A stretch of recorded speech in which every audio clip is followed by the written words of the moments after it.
They forced me into a nursing home to sell my house. What happened next will shock you. If you're drawn to meaningful storytelling that feels real, heartfelt, and thought-provoking, stories that stay with you long after they end, you're in the right place. Subscribe now to Peter Stories YT and join a community that values powerful stories, deep emotions, and life lessons that truly matter. I don't begin with rage. I begin with the smell, lemon disinfectant, bleach, and something sweet under it, like a sachet tucked into a drawer to pretend the place is home-like.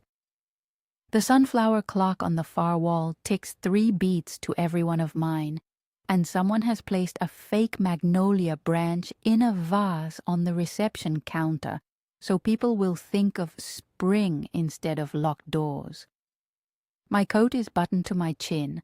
The mother-of-pearl buttons catch the fluorescent light. I notice the wrong loop in the G of the welcome sign before I notice my son, Derek, talking to the woman behind the desk. "It'll be easier for her," he says, too smooth, like a man practiced at convincing. Sloane, his wife, smiles as if she's the one doing him a favor. I am 83. I have marmalade jars in the pantry and a chipped teacup with a hairline crack I can't bear to throw away. They told me it would be a week, a little rest, just until the hand therapy settles on my wrist, Derek said. At the desk, the woman, her name badge reads Brianna, leans forward and laughs at something Derek says. That tight laugh people do when they want to be on the right side of a decision. I trail my finger along the seam of my coat. Somewhere else, a cart rattles. The fluorescent hum seems louder in my ears. Behind Derek, I catch a snippet of a conversation with a man wearing a suit and a broker's pin. "Listing goes live today. She won't be a problem." No one notices I heard. They don't have to. The plan didn't expect me to listen. If you're watching and this word is finding you, tell me in the comments, has someone ever decided something big for you without asking? It helps to know we're not the only ones who have had our choices auctioned off over someone else's convenience.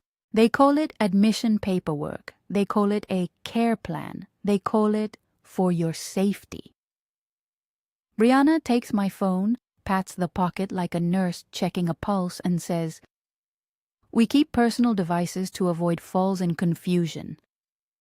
Her hand is brusque. It smells faintly of coffee. I think, at once, of a dozen small acts that no one notices until they add up. The phone out of pocket, the name tag folded 2 inches from my face, the way the sunflower clock's second hand ticks past the hour at exactly the moment their mouths shape the words they want me to hear. Mrs. Chen, in the bed across from me, watches everything with a soft, steady gaze. She plays with beads on a rosary and nods when I later tell her I heard the broker. She is small and practical. She has a way of counting the days that makes you believe she has always been prepared for people who misplace their honesty. "Keep list," she tells me in a whisper when I give her my small, incredulous smile. She presses a tissue to her lips as though sealing my secret.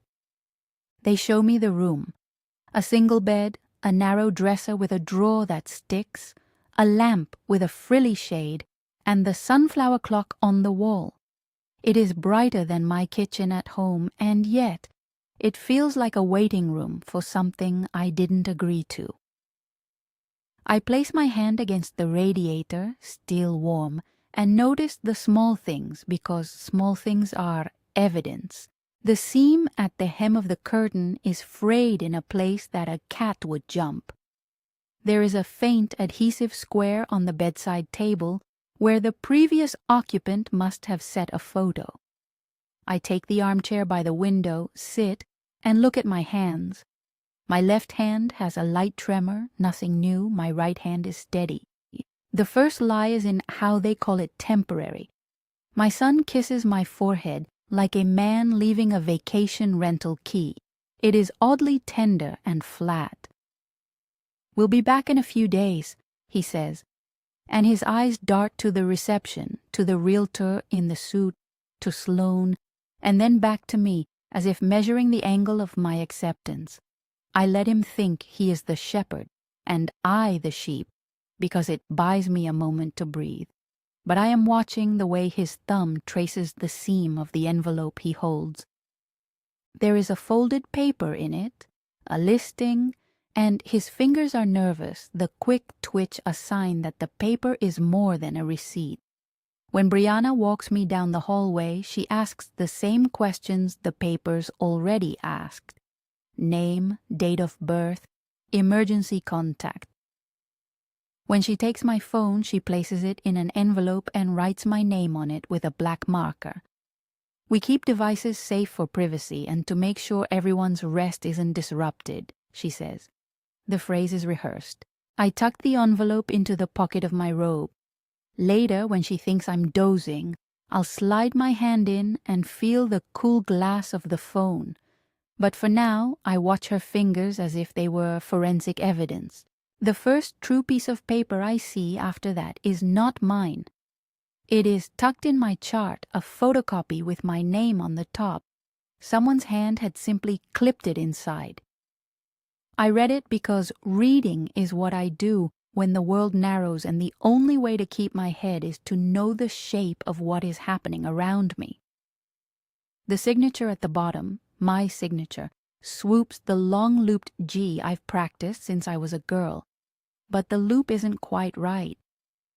The tail comes up like a question mark where I would make a steady curl. There's a phantom of my hand in ink and then the Xeroxed halftone of it. Whoever copied it did not copy my small habit of looping the G in the second stroke. My G is old-fashioned and deliberate. This is not me. I remember the day I signed the deed to the house.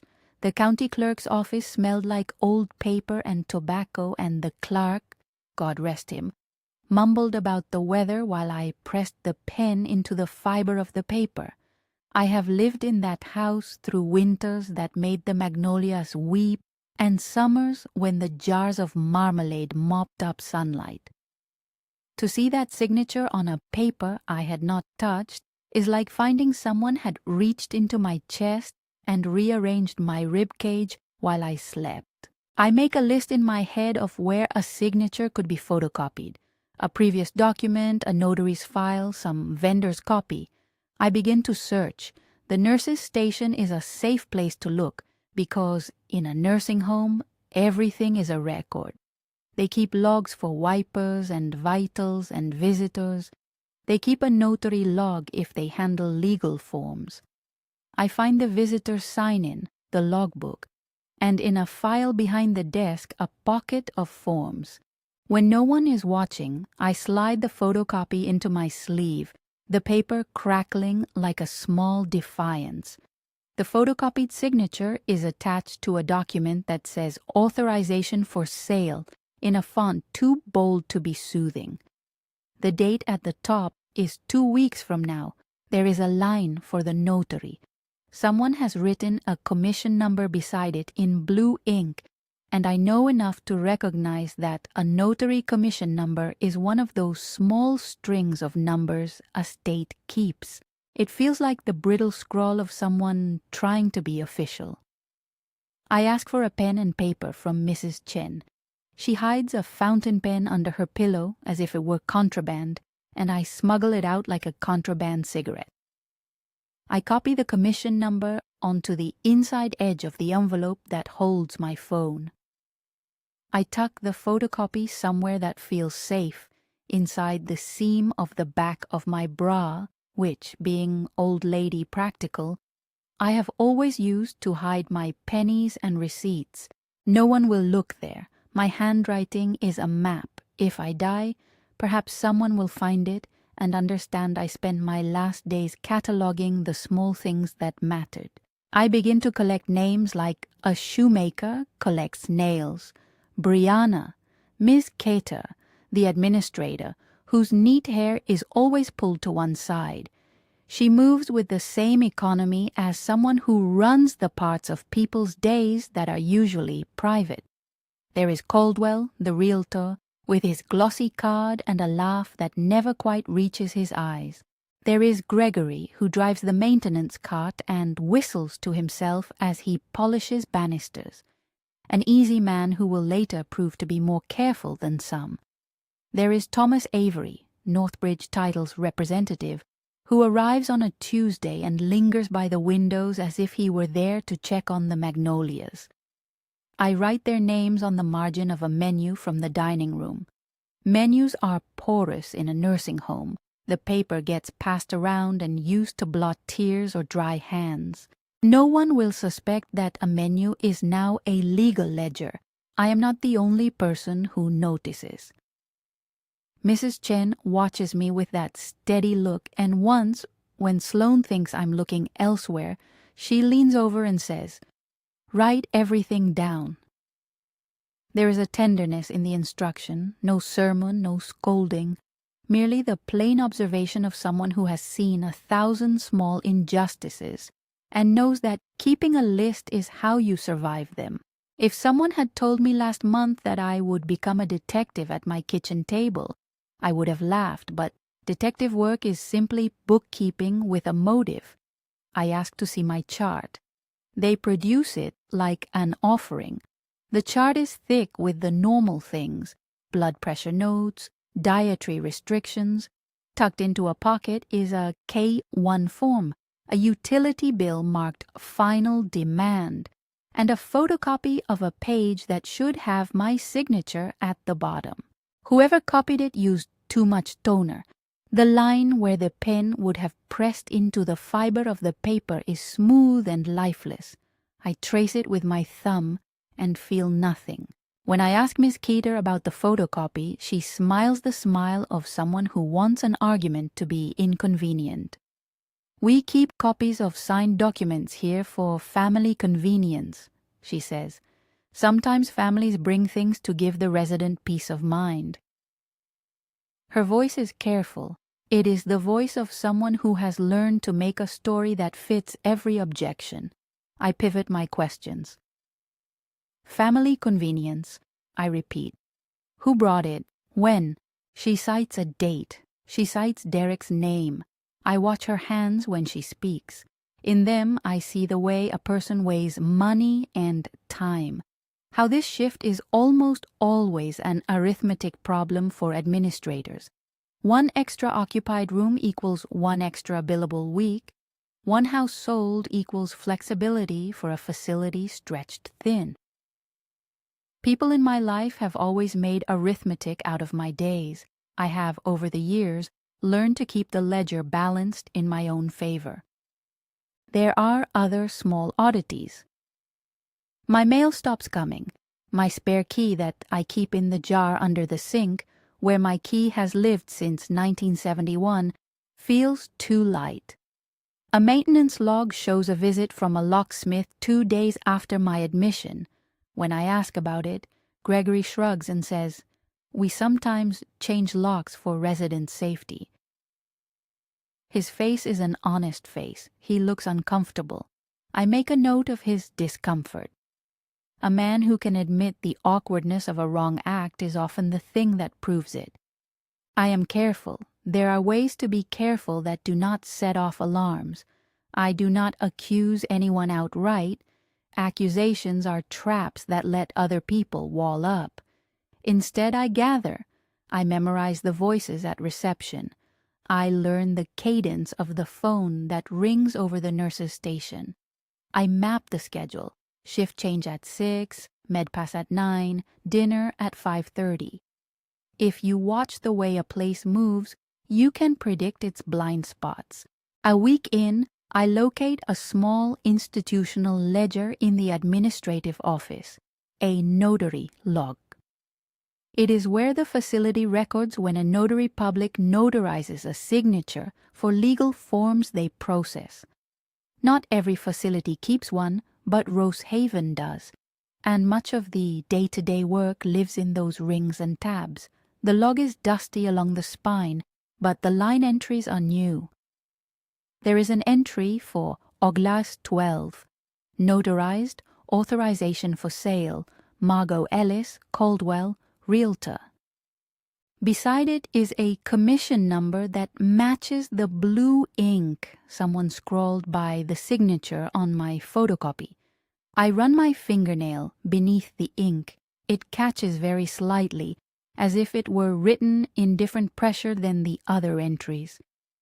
I write the commission number down on the inside of the poem the activities director handed me in the lobby. I write it twice. My penmanship is as good as it has ever been, precise in the way that years practicing signatures and wedding checks made it. There is a habit I have. When I want to remember a number, I make it rhythmical in my head. I beat it out like a song. I hum it when I boil water for tea. The next oddity comes when I examine the photocopy close enough to see the notary stamp. Ink is a language. A notary stamp has a margin they never cross. It has sometimes a smear where the press did not come down evenly.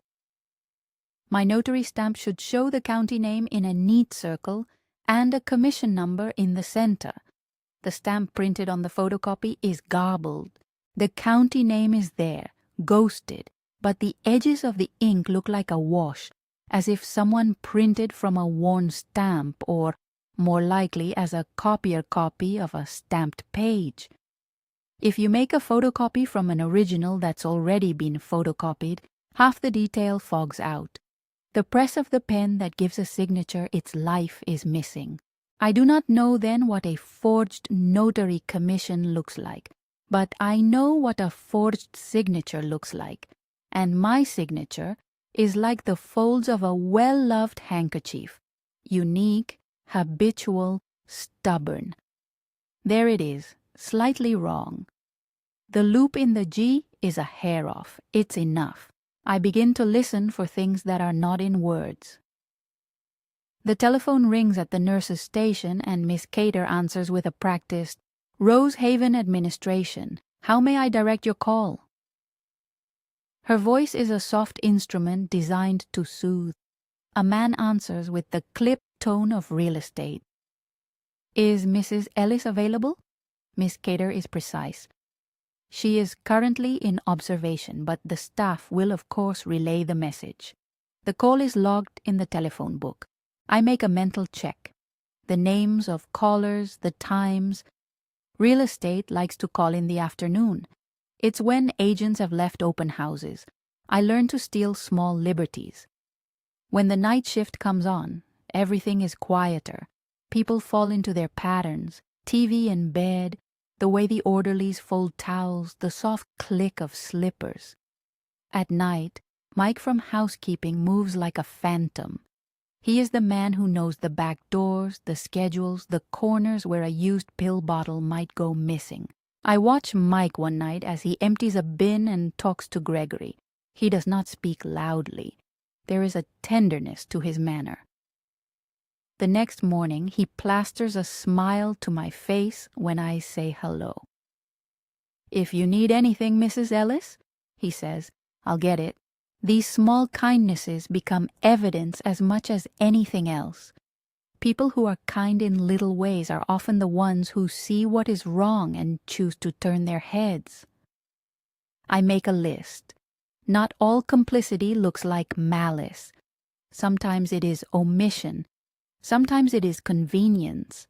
It is on a Wednesday that I get the first distinctly tangible sign someone is actively trying to make me invisible, when my mail, already thin, stops entirely. I go to the facility's mailbox and find a post-it. Mail held at family request. The note is in Derek's handwriting. I know his handwriting because he used to address envelopes for me when the arthritis made the pen a knife. I ask Brianna about it. She says, voice slipped into an apology. "Mr. Ellis requested it. He said it would be for your own protection to avoid upsetting news. Protecting me from bills is not the same as protecting me from being cut out of the very papers that bind me to my home. I decide then that I will not be invisible. I learn how to be visible in the way a light on a porch is visible. Not so bright it blinds, but constant enough that someone can't ignore it. The first step is to get a phone call out of the building. They will not give me the envelope with my phone without a signature, and by the time I get access, days could have passed. So I begin to watch for an opening. There is a staff lounge tucked behind a kitchen that smells of casseroles.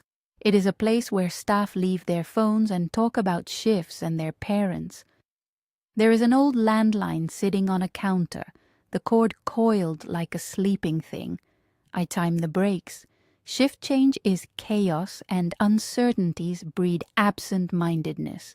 The lounge doors swing open with luggage carts and surgical gloves. One afternoon, when most of the staff is on break, I follow Gregory back into the kitchen on the pretense of needing extra napkins, and sit at the far end of the counter with a placemat.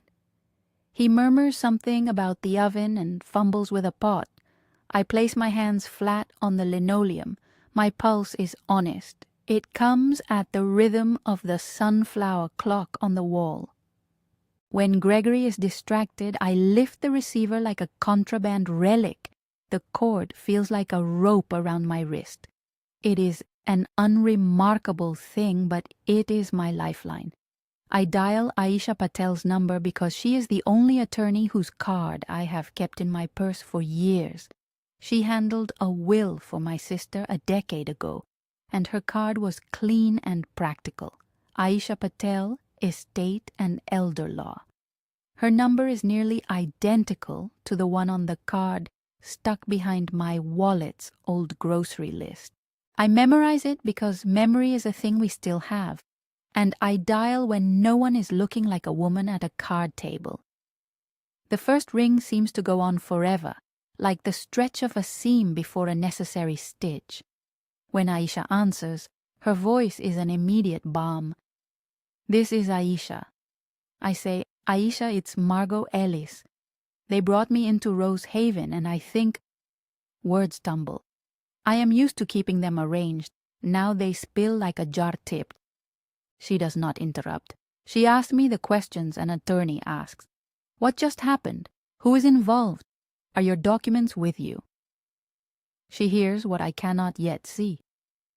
"Okay," she says finally, and there is that sound in a voice that means a mind is making a triangle of facts. First thing, do not sign anything you do not understand. Second, preserve any documents you have. Third, I will need you to get me the notary commission number and the photocopy of the signature.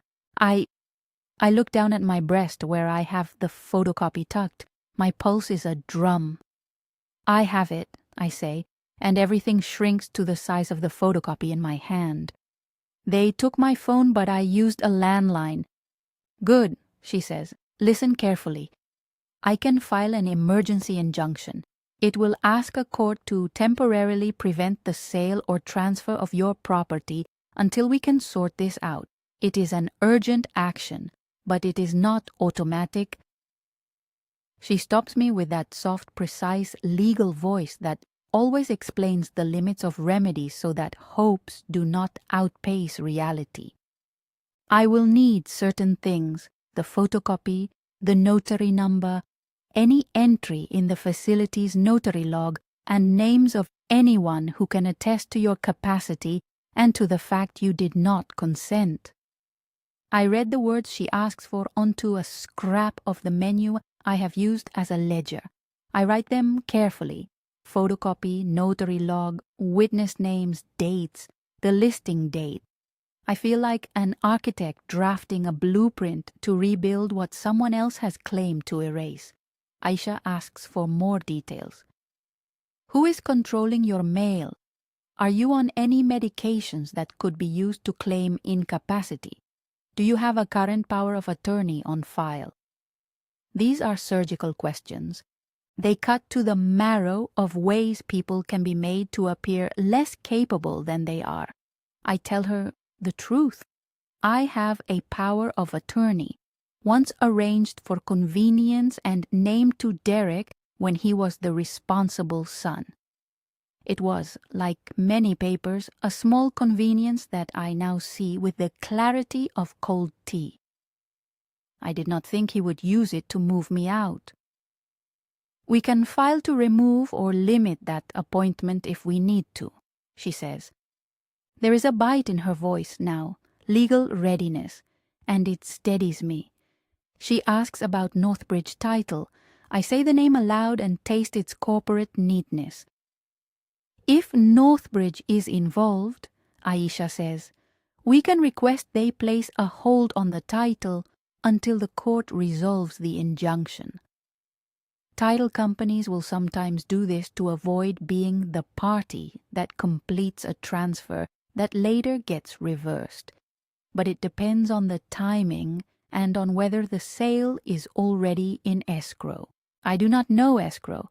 Like some people know the back roads to the beach. I know the house. But I understand the fundamental truth Aisha is saying. Paperwork can outpace a human will, and sometimes the only way to stop it is to make the paperwork visible to the court before it is too late. I'll be here, I tell her too quickly, because this is the part that makes me feel less alone. I inform her about the photocopy, about the loop in the G, and she asks me to read the commission number. I fumble my fingers against the paper. The number is a small string that I have said in my head like a melody. I read it to her. She asks me to hold on, then asks me if there is anyone in the facility who would be willing to sign a statement as to the circumstances of my admission and the missing mail. I do not have to think long.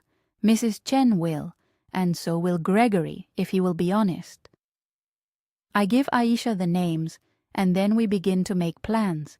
She will try to reach Northbridge. She will look up the notary commission to see who it belongs to. She will file an emergency motion, an injunction to ask a judge to freeze actions that would affect my property.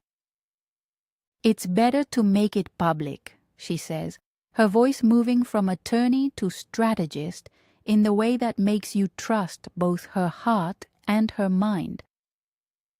If the parties are aware something is contested, they're less likely to proceed in secret. I think of making it public, calling a court, making a scaffold of facts up to which the sun can shine. Visibility, I have always believed, is defense. When people see you, they are less willing to try to slide you off the edges of things.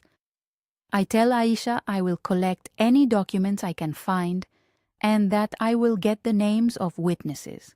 She instructs me to keep the photocopy exactly as it is. Do not wash it, do not fold it more. Paper as evidence, she says, it matters. The phone in my hand is both a lifeline and a risk. I know there are limits to what a lawyer can do the minute they pick up a dial tone. There are judges who will set a hearing weeks out. There are title companies with internal rules that delay or accelerate actions. There are men like Derek who think they have more time than they do. But for the first time since the sunflower clock's second hand told me the plan was in motion, I feel something like a current in my favor. When I hang up, the lounge door opens and Miss Keeter stands in the threshold, a clipboard in hand, and her expression the same neutral line she always wears. She asks me breezily how I am doing.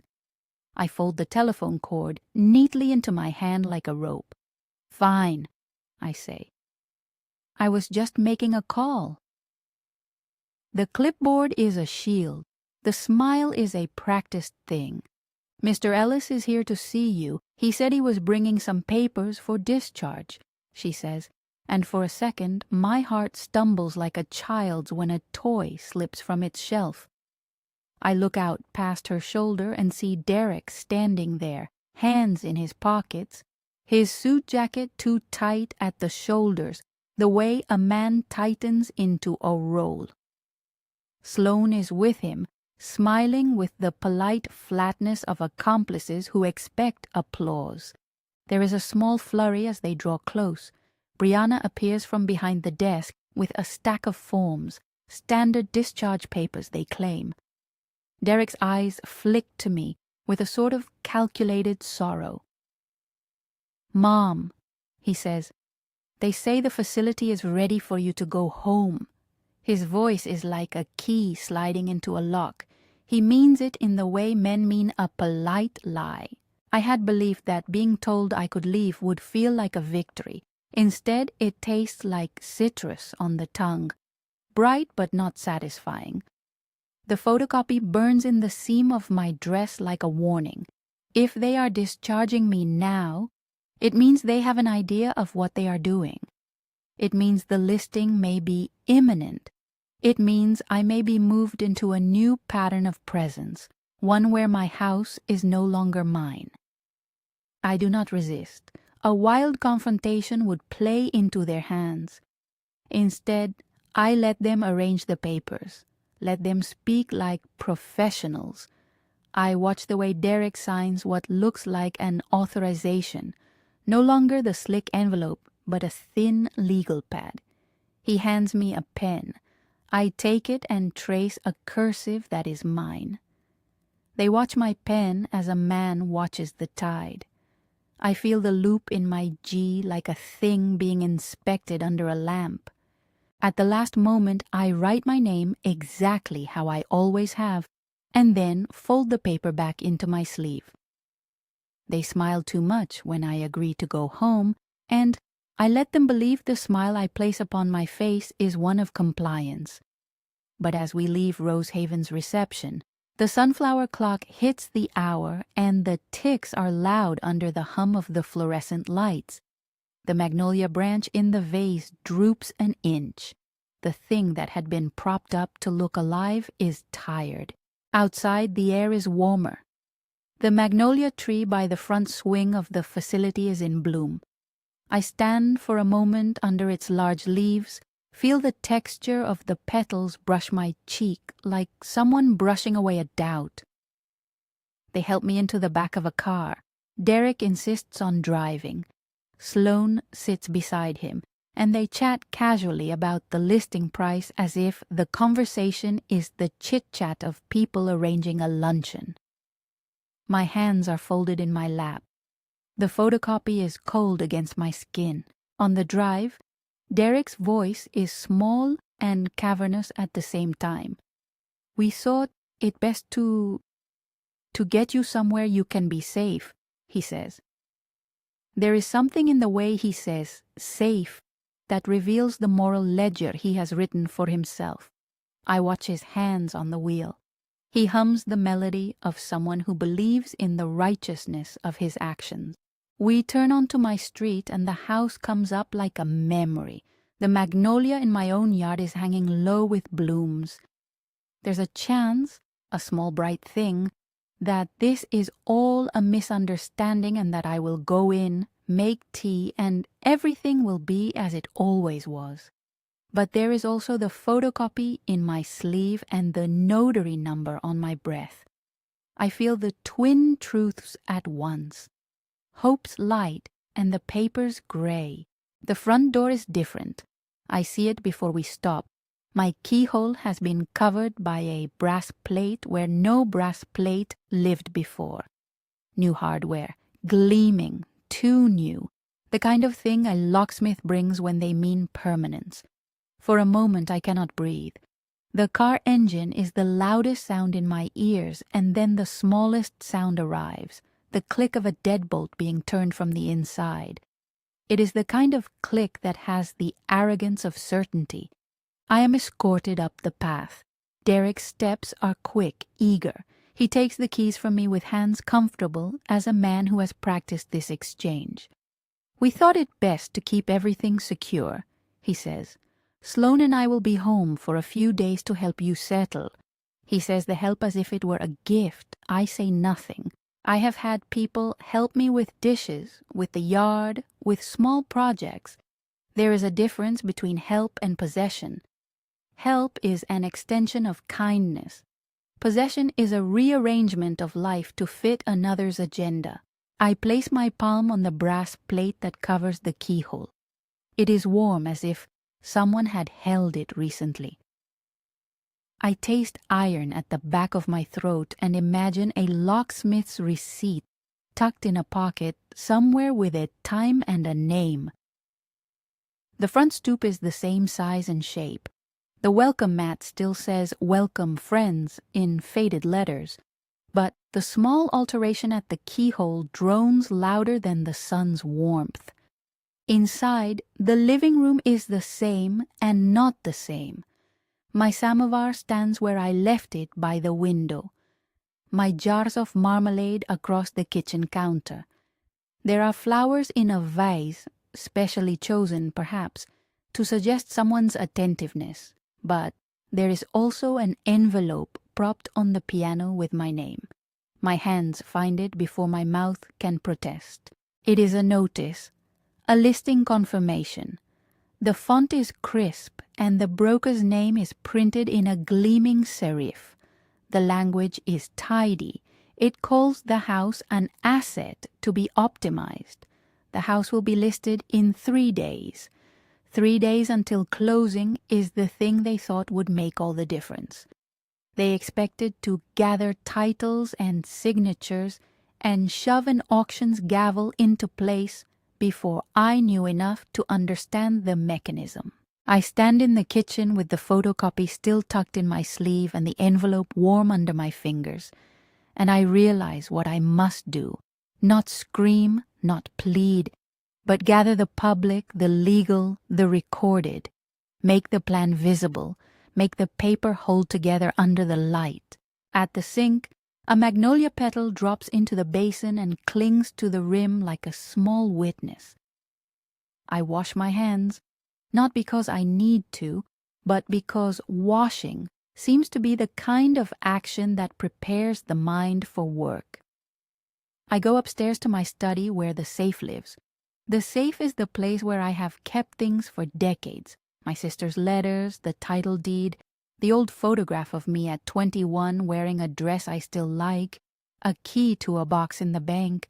I have a small key hidden in a jar of pennies. The house is full of old tricks.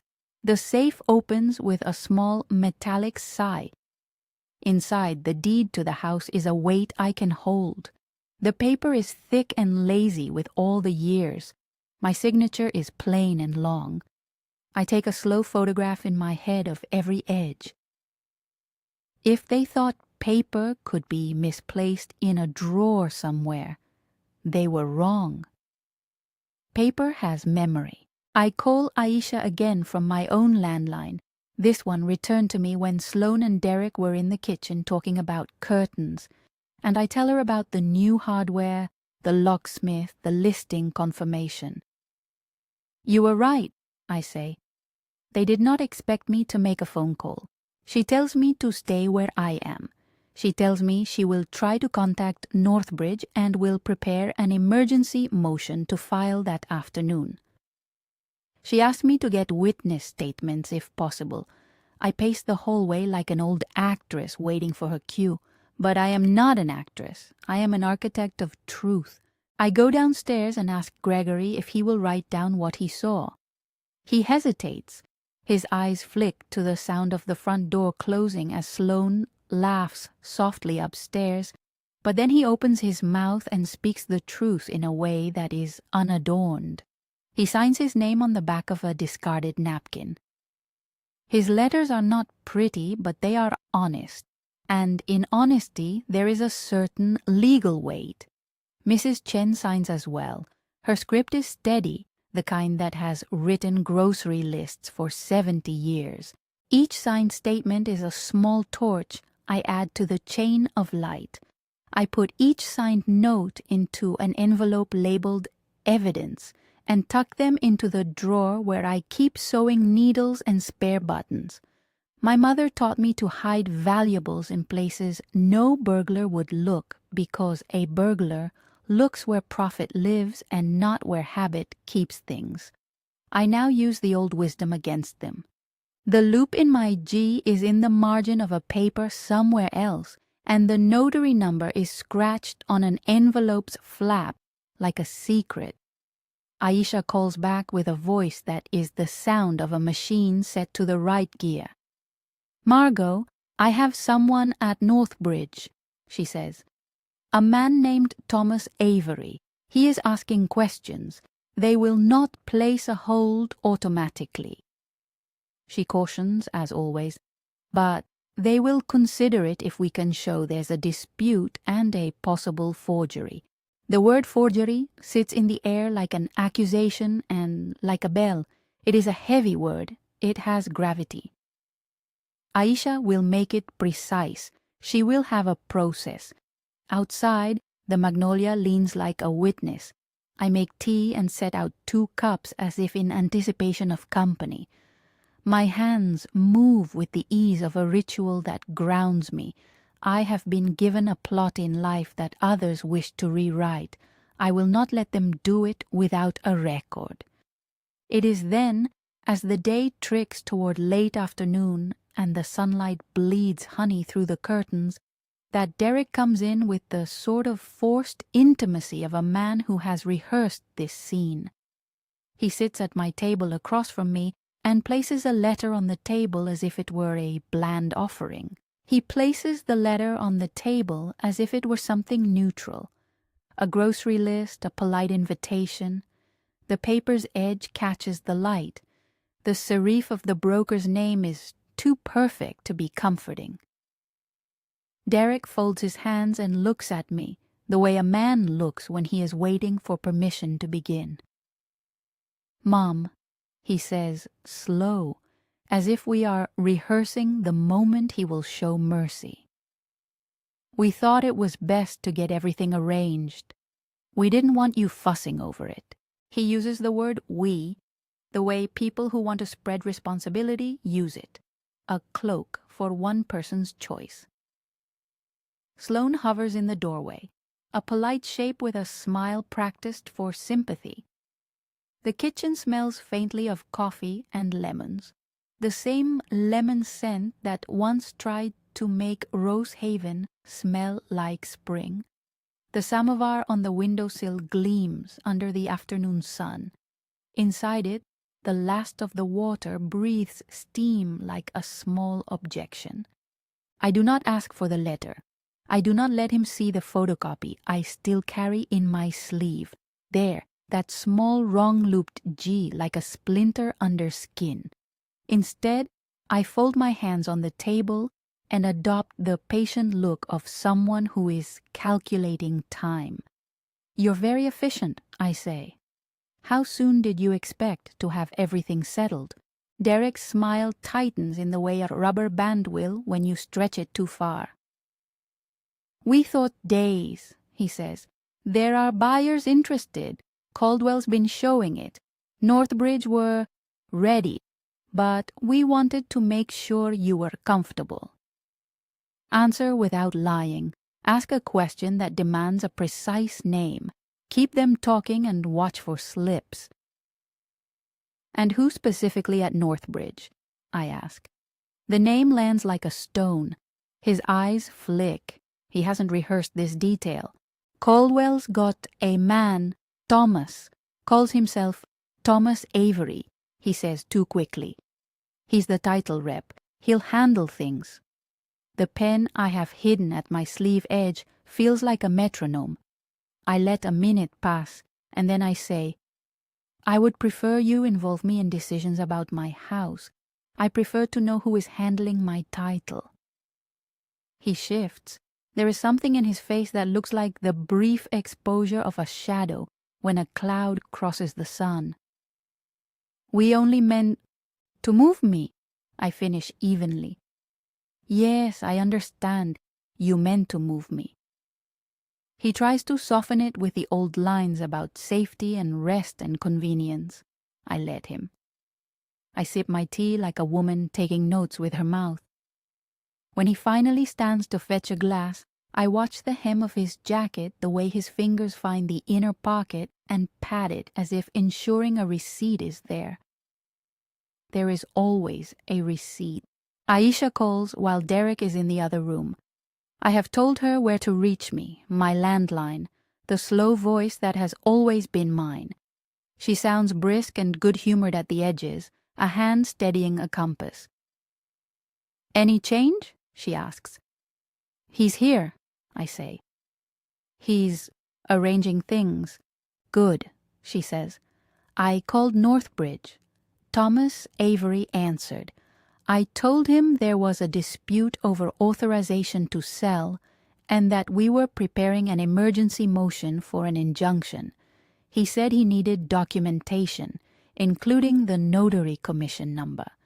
Thomas is willing to consider a hold if we can show a possible forgery. How soon can you get me the photocopy and the notary log entry?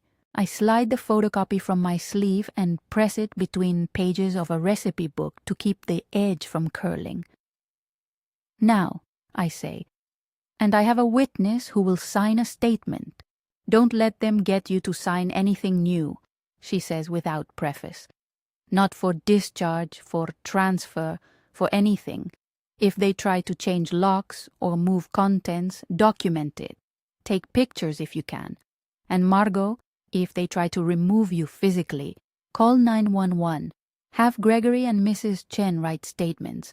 I will file the injunction this afternoon." That word, injunction, sits in my ear like a blueprint, a court order that asks a judge to tell people to stop doing something until someone can prove why they should be allowed to do it. It is not magic, but it is a pause. It buys time. It makes the private business of a family a thing in the open, a light put on a table. Visibility is defense. Derek comes back and sets a cup down too close to where my elbow rests.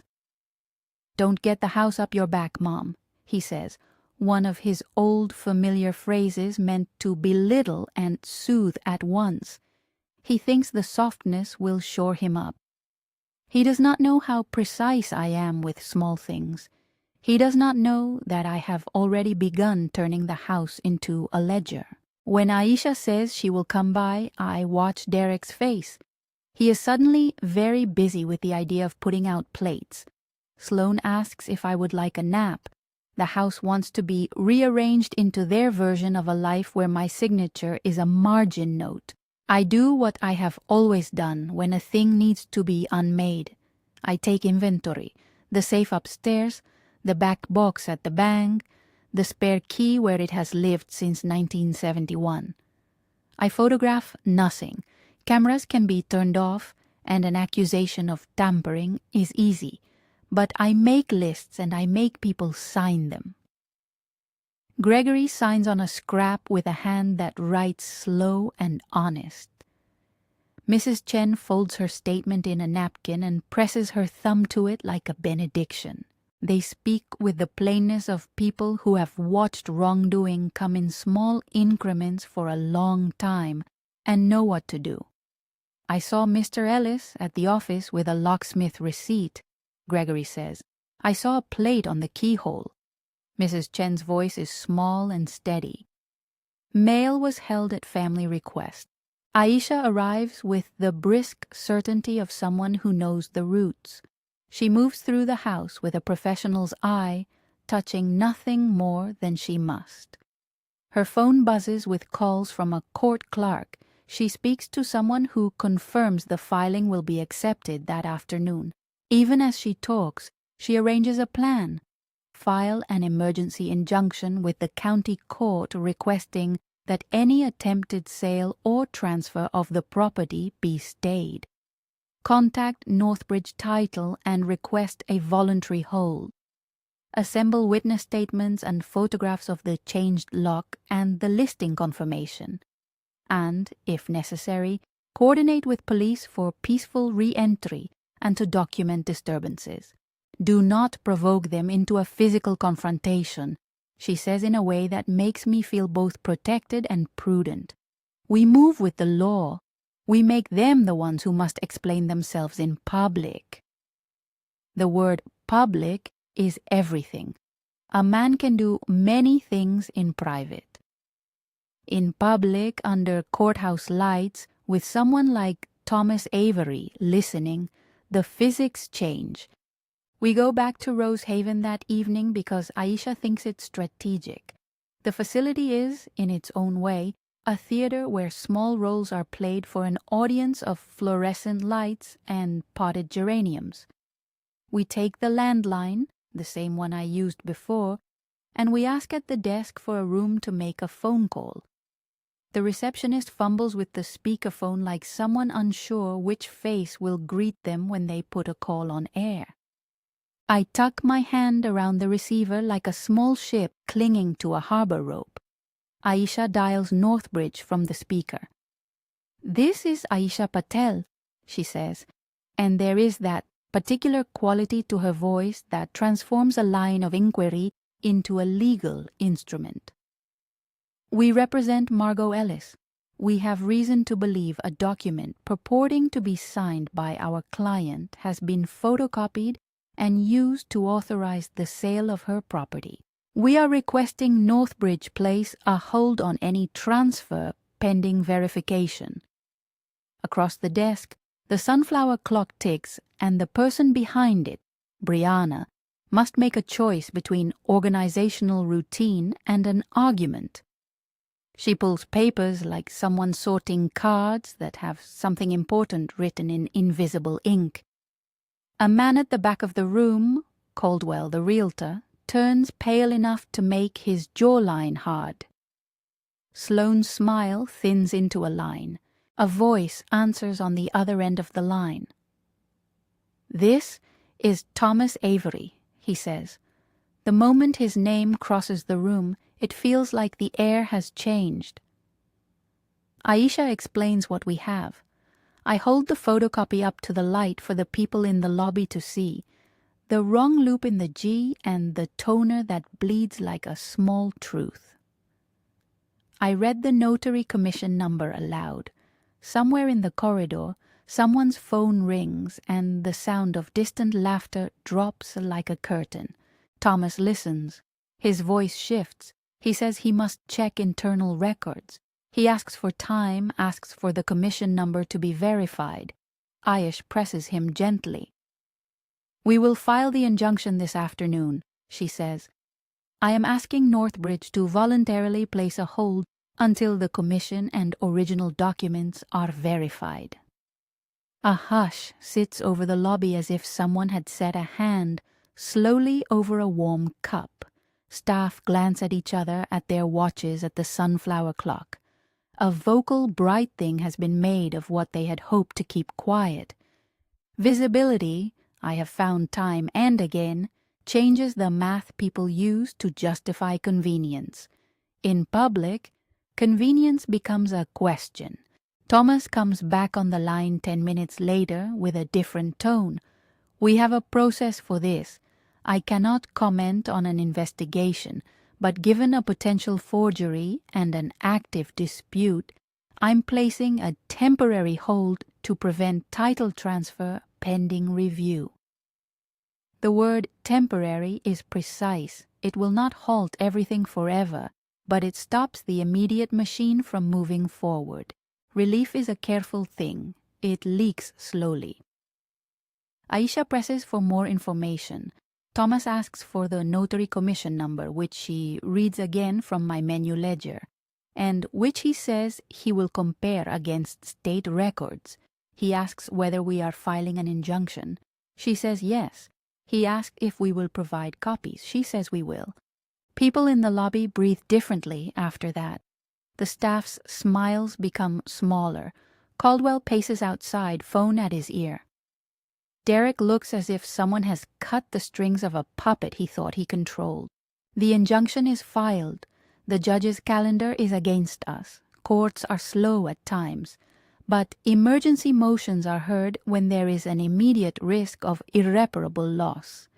Aisha corrals the necessary affidavits, my sworn statement that I did not sign the authorization, Gregory's note about the locksmith and the new lock, Mrs. Chen's statement about the mail, the photocopy itself, a copy of the listing confirmation. We file, and then we wait in the way people who know how legal machinery moves must wait, with the serious patience of people strengthening a bulwark stone by stone. We returned to my house that night because I needed to sleep where my teapot knows the exact angle of the sun. The house's lights are soft and reassuring. In a way, offices are not. Yet the lock remains the same brass plate, the new hardware gleaming like a coin. The envelope from the broker sits on the piano like a small insolence. I make tea and set the samovar to boil and think in small motions. Aisha calls with news while the steam breathes. Northbridge has placed a hold. Thomas Avery confirmed that the notary commission number printed beside the photocopied signature does not match the active numbering sequence for the county when cross-checked. The number that was written on the page corresponds instead to a retired series, one that had been reassigned years ago. He uses careful words: irregularity, discrepancy, pending, verification, but they mean the same thing as a bell. Someone stamped the page to look official, and then someone made it seem more official by copying it. Keep copies of everything, Aisha says. Keep the originals safe.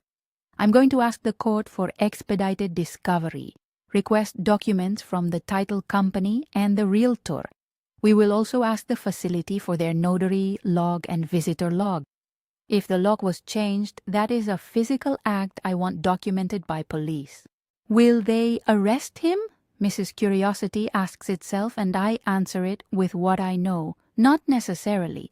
The law doesn't move like a boiling pot. It moves like a sluice. They may investigate, Aisha says. There may be an inquiry by the sheriff or police. Forgery is something that gets investigated, but it will depend on the evidence. Our job is to make the evidence clear and public. I sleep with the sunlight on the samovar and the photocopy folded in my underwear drawer like a secret. The next morning I have more visitors than I expected. Police come. 2 officers with concealed notebooks and a soft, respectful posture. They do not come with manacles. They come with the language of procedure. They ask me for a statement. They want to see the changed lock, the notice, the photocopy. They photograph the brass plate. They take Derek's name and Caldwell's and Thomas Avery's and write them down with the kind of careful hands I've seen clerks use at county counters. I give my statement the way a witness does, what I saw, what I heard when things happened. They ask me about my power of attorney. I tell them the truth. It was meant to be convenience, I say. It was not meant to be used to move me out. They ask Derek for a statement as well. He speaks in halting sentences that sound like the wax in a candle being reshaped. He says he believed he was acting for my benefit. He says he thought I was tired. When the officer looks at him with a question that sits between him and that reason, Derek's shoulders drop like a man admitting to a miscalculation. The police explain that they will conduct an investigation. They may forward a report to the district attorney's office if they find evidence of forgery or other crimes. The word may, again, carries the weight of the law's slow grind. At the station later, Derek is asked to come in to give a fuller statement. That is the phrase they use, give a fuller statement. It is not the same as being charged, though such a visit can be part of an investigation that leads somewhere. I watch him go with a face that has the pale blankness of a man who has not anticipated being included in a formal accounting. I do not celebrate. There is grieving for the son I thought I had when a son becomes a figure on a police report. Northbridge's internal review finds an anomaly in the notary commission number and a mismatch in the original record. Thomas calls Aisha, there is a rasp of official concern in his voice, and confirms that the notary whose commission number was used denies authorizing the document. He says, "We are reviewing our internal files. We will not proceed with transfer while a hold is placed." That hold is a small legal triumph, a piece of paper telling other pieces of paper to stand still. The realtor, Caldwell, is quieter after that. People who sell houses sometimes forget the human hearts inside walls. Now the human heart is on the record with a court paper attached. Caldwell returns my calls less. He leaves a voicemail where he mentions miscommunication and family decisions. His language is the kind money and convenience use to flatten conscience. There is a mediation of a sort that happens after the immediate rush. Aisha arranges to meet with a county clerk to request a copy of the notary commission records, to ask for expedited production of any documents the title company holds. She writes letters that are crisp and precise. She arranges a temporary restraining order inside the injunction boilerplate to prevent tampering with the property's locks or contents. The judge signs an order that makes it plain: no transfer, no removal of assets, no changing locks without documented consent. It is precise, and it smells like something that will make men pause. I resecure the house on my terms. The locks are changed again, this time with us present and with the locksmith taking the receipt in my name. The new hardware is keyed only to me and to a trusted locksmith. The code to the alarm system is set to a phone only I keep. I put numbers in the bank's file to notify them of the injunction. I tell the mortgage holder to freeze any changes and add Aisha's contact information. The bank is careful with its language.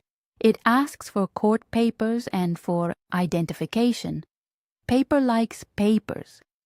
I change the power of attorney documents in a way that would make my younger self proud for being practical. Derek is removed from the authority he once had. The act is not about punishment. It is about moving a document from the possession of a son who made a dangerous choice into the hands of a fiduciary I can trust. A former colleague of mine, a woman with a steady accountancy routine and a dry laugh. The paperwork is crisp in my hand. I sign it in my kitchen and the pen feels like a small victory. We make a list of defensive measures that are not dramatic but are effective. Bank notifications, automatic alerts to be sent to both the fiduciary and Aisha for any proposed accounting changes, a hold on the title at the county clerk's office, and a new will review to assert my intent.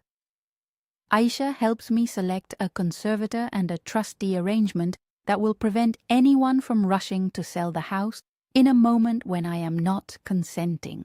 There are conversations I do not expect to have, conversations with my son. They are short and brittle at first. He speaks in fragments that feel like attempts to rewrite a script.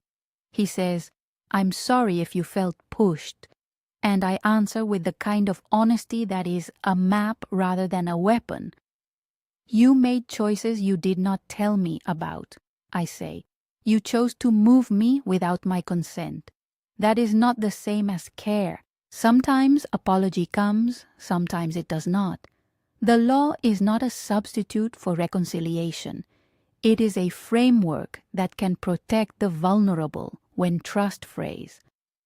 Whether Derek will return to my life fully is not something a court can order, but the house will not be sold today, and for the time being, my things remain where they belong. The prosecutor's office notifies me months later that an investigation is ongoing. They do not promise a timetable. They ask for any additional documents I can provide. We give them the photocopy, the notary log entries, the signed statements, the locksmith receipt, the listing confirmation. We provide the sheriff's photographs. Aisha writes a cover letter with exact dates and times and copies of the injunction and hold. The phrase "under review" is in many of the letters we receive, and it becomes a kind of legal weather. The emotional work of it drags at me in quiet hours. There are nights when I wake and count the loops in the G of my name, smoothing out anxieties the way one smooths fabric. There are other nights when I sit on the back stoop and watch the magnolia leave its scent on the air. I have always believed that small rituals save us. I make marmalade, I iron a napkin, I return to small motions because they are steady, and because responsibility in the small things is the opposite of the fast, invisible theft that nearly took my house. Mrs. Chen comes by more often. She brings tea and sits, and we speak about nothing and everything. Gregory drops by in the late afternoons to fix a gutter and to ask casually if I need anything. He brings the quiet of a man who has seen a wrong, lived with an uncomfortable truth, and decided his assistance would be small and steady rather than performative.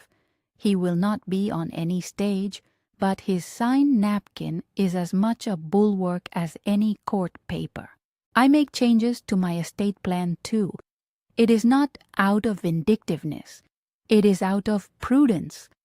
I swap agents and trustees and add a clause that requires a second signature for any major decision. The lawyers on my side are practical. They arrange a notification system so that any potential transaction generates alerts to more than one trusted person. Prevention is not drama, it is scaffolding. In the months that follow, the title company confirms discrepancies with the notary commission number. Thomas Avery calls to say that their review suggested an irregularity in the documentation chain that required a deeper audit. The realtor's listings are taken down. The sheriff's office returns with written statements confirming photos had been taken of the changed locks and inventory of any suspicious movements within the house while I was temporarily elsewhere. The district attorney's office, slow like a river, indicates the file is under review. They will determine whether the evidence merits criminal charges. I cannot say what outcome will land. The law takes time. But the hold made the difference between a private plan and a public accounting. Paper was power, and we used paper to anchor the truth. People ask me if I feel betrayed. The answer is a complicated geography of grief, anger, and tiredness. Betrayal feels like a draft passing through a house, something that makes the curtains stir.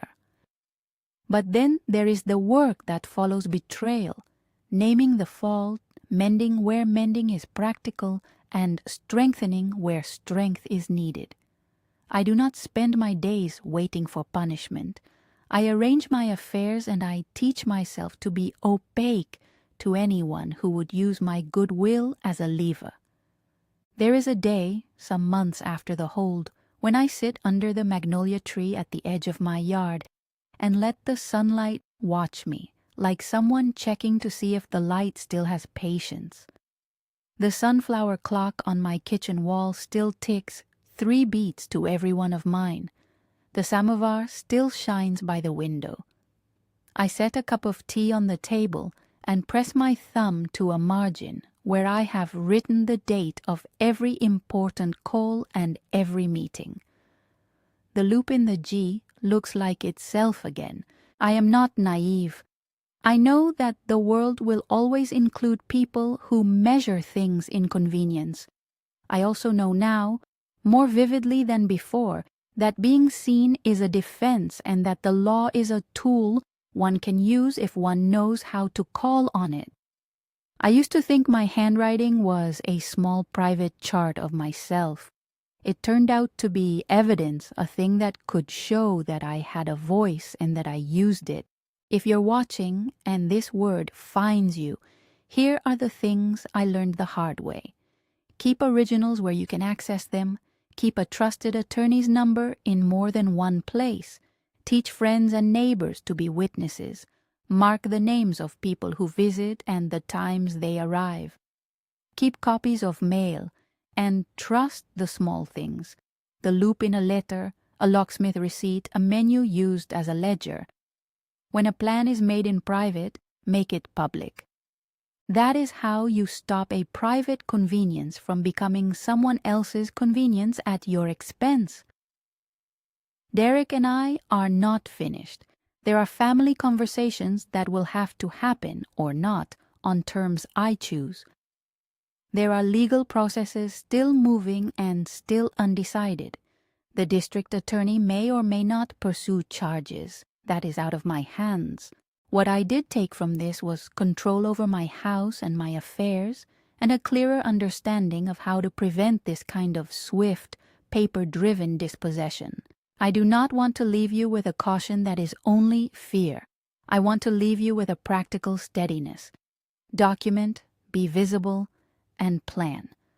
Put the lawyer's card somewhere you can find it if a day arrives that you did not expect. Keep your original deeds where you can find them. Make sure at least 2 trusted people know where key documents live.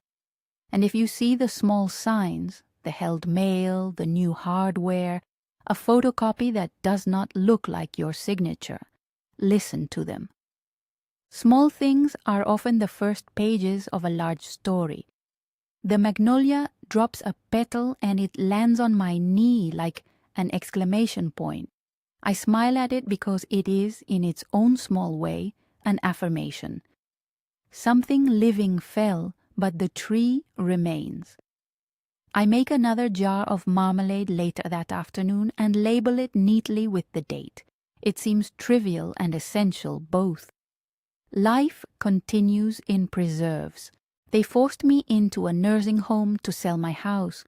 What happened next will shock you. What happened next was this. Paper that tried to erase me met a woman who kept records, an attorney who moved the law into the light, and a community who would not let a private plan go unexamined.